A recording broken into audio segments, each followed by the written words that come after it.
Hello, ఏం చేస్తున్నావు G? కొత్తిమీర పచ్చడి చేయమన్నావు కదా, సో రోట్లో రుబ్బుతున్నా. రోట్లోనా? ఆ, అవునా? కొత్త రోలు తీసుకొచ్చాం కదా, సో ఇంకా రోల్లో అయితే రుబ్బుతున్నా. టేస్ట్ చూస్తావా? కొద్దిగా చూడు,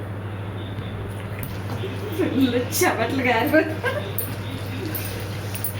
ఈరోజు మా వారు లంచ్కి అయితే కొత్తిమీర పచ్చడి చేయమన్నారు. అలానూ రోల్ కొన్నాం కదా, సీజనింగ్ కూడా చేసి రెడీగా అయితే పెట్టాను. ఇంకా దాంట్లోనే రుబ్బేద్దామని చెప్పి కొత్తిమీర పచ్చడిని అయితే అందులోనే రుబ్బాను. మిక్సీలోకి వేస్తే 1 నిమిషంలో అయిపోతుంది, కానీ ఎందుకు టేస్ట్ రావాలి అంటే ఖచ్చితంగా రుబ్బాల్సిందే. రుబ్బితే 15 మినిట్స్ టైం పట్టింది.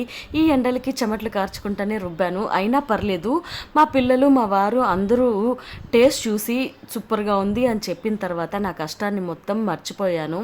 ఇంకా ఈ పచ్చడిలో తిరగబాతు వేసుకొని అలా కలుపుకొని వేడివేడి అన్నంలో కాస్త నెయ్యి వేసుకొని పచ్చడి వేసుకొని తింటే ఉంది చూసారా టేస్ట్ నెక్స్ట్ లెవెల్. ఎంతైనా రోటి పచ్చడే.